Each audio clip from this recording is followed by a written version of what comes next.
Welcome, curious minds, to a world of knowledge and discovery. Thank you for choosing our video on Phnom Penh Water Supply Authority.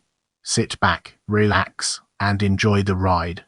The Phnom Penh Water Supply Authority PPWSA is the municipal water utility that serves Cambodia's capital Phnom Penh and surrounding areas.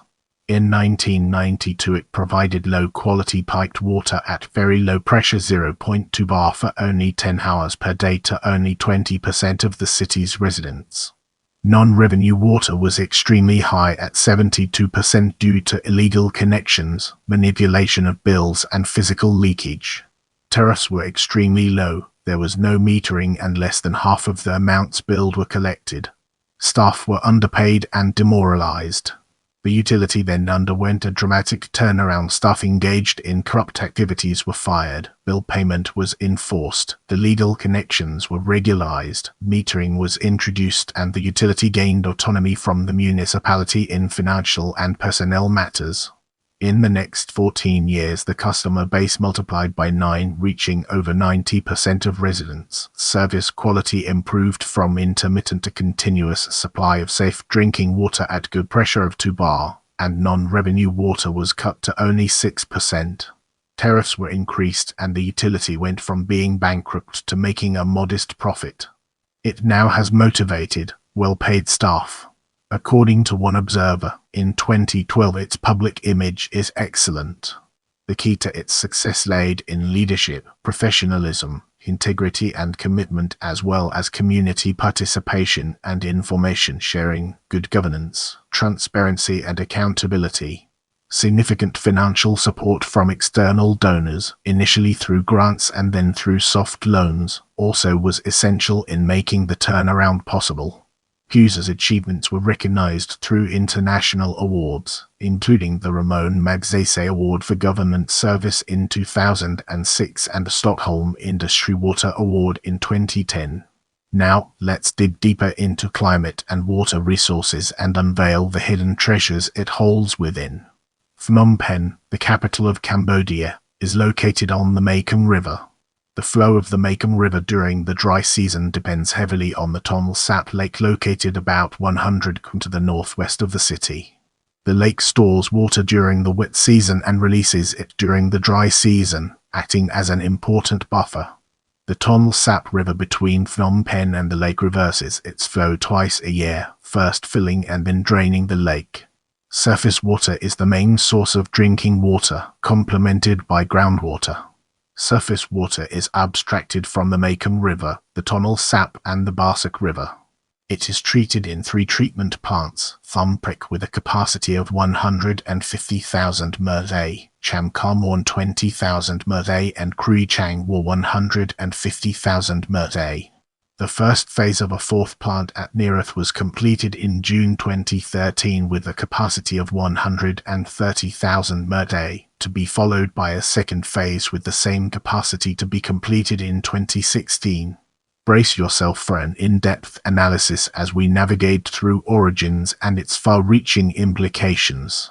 The Phnom Penh Water Supply Authority was officially established by King Norodom Sihanouk on March 24, 1960, under Royal Decree No. Earns. The decree mandated that PPWSA manage Phnom Penh's water treatment and supply and ensure a balance of income and expenses in relation to its water treatment investment. Our focus now turns to decades of decline, an important aspect of our discussion. Though initially successful, PPWSA operations suffered under the country's political turmoil of the ERS, the Khmer Rouge's ascension into power in the late ERS and the ensuing 2 decades of conflict. For more details, see Modern Cambodia. Starved of investment, by 1990 the PPWSA was virtually dysfunctional. The consequences were severe. Unaccounted for water UFW exceeded 80% in Phnom Penh. Almost a third of all hospitalizations were linked to water-related diseases. Deer-hole diseases were endemic and Cambodia had one of the highest infant mortality rates in the world. Only % of the population were served by piped water, and even those received water only 10 hours per day. The workers were underpaid, demoralized and corrupt, helping customers get illegal connections and avoid paying bills, and, due to this state of affairs, combined with very low tariffs and overstaffing, not even a fraction of operating costs were recovered from water users, making the utility effectively bankrupt. Turning our focus to the turnaround, let's explore its key elements. A landmark election brought peace to Cambodia in 1993. External donors started to engage in the country, providing funding for public investments. The newly appointed General Director of the PPWSA, Ekson Chan, began by firing corrupt and incompetent staff, apparently at great personal risk. He said about PPWSA when he took over that it was bureaucratic and it was full of incompetent staffers. I fired many staff and my friends told me that I would be assassinated. The remaining staff was encouraged to provide information about illegal connections and received incentive payments. Promotions were based on merit. This created a culture of loyalty and pride among water management employees. Then the utility began a campaign to convince customers that they had to pay their bills if they wanted quality service and slapped heavy fines on illegal connections. Ekson Chan was even threatened with a gun by an army officer when he tried to cut off the water supply.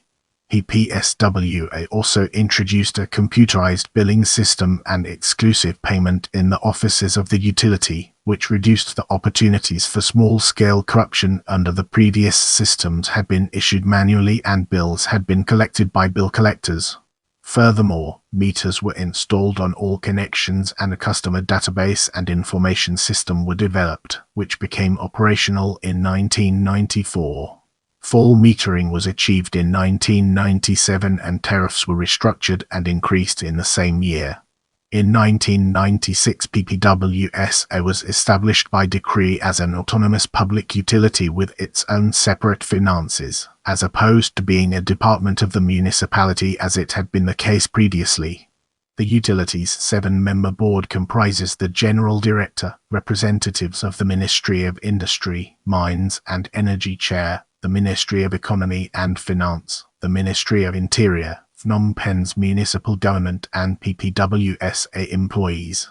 Its newly gained autonomy allowed the utility to retain any revenues in excess of operating costs to improve services. It also allowed it to recruit its own staff, which had not been possible previously when it had been part of the municipality. One observer called this perhaps the most important factor in PWSA's turnaround.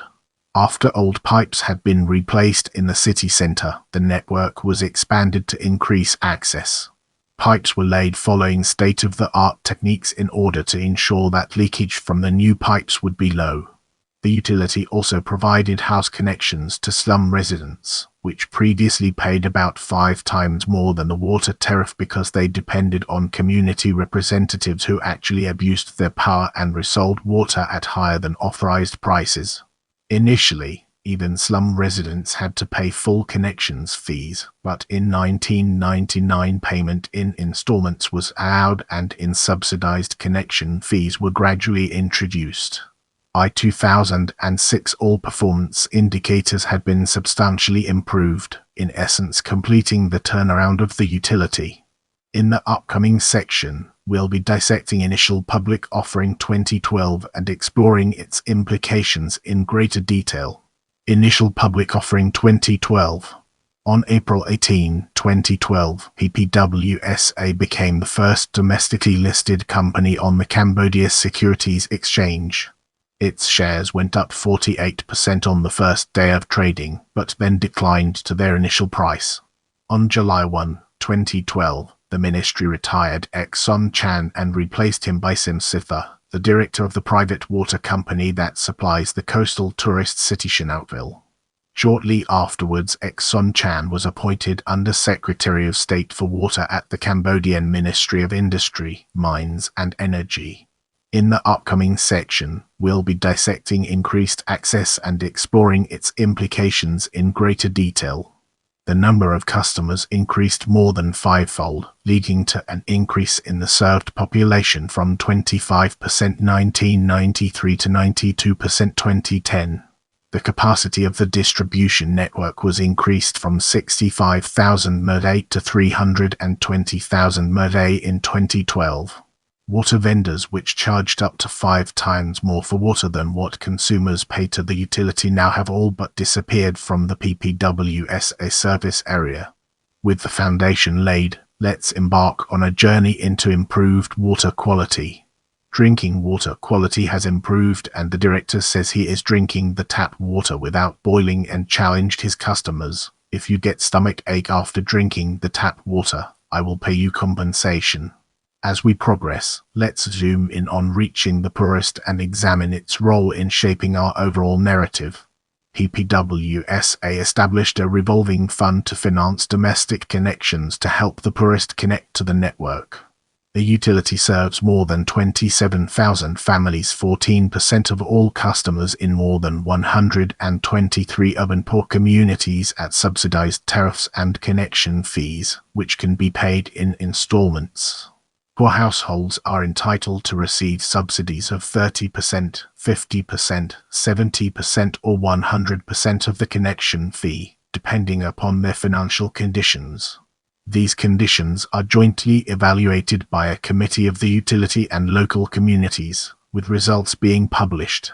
This approach to reach the poor was found after several years of experimentation with unsuccessful approaches.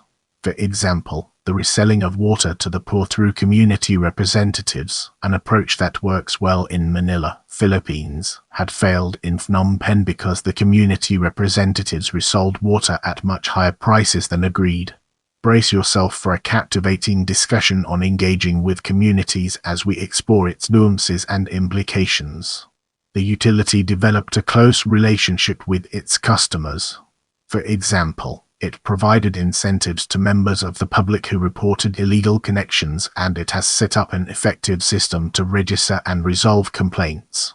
This, together with the fight against small-scale corruption and improvements in service quality, helps to gain public acceptance for tariff increases. Now, let's shift our perspective and explore improved finances through a fresh lens, unlocking new perspectives. Meters were installed for all water connections, the billing system was computerized, and non-payment penalties were introduced. As a result, collection efficiency for residential customers increased from 48% to 99.9%. Tariffs were increased in 1994, 1997 and 2001, every time with the required approval of the Prime Minister. In 1995, the utility began to make small profits, which increased substantially after 2000.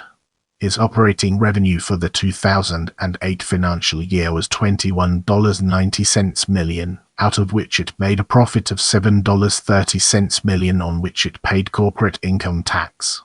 In 1996, the utility had proposed a 3-step tariff increase over 7 years to reach the government's policy goal of full cost recovery.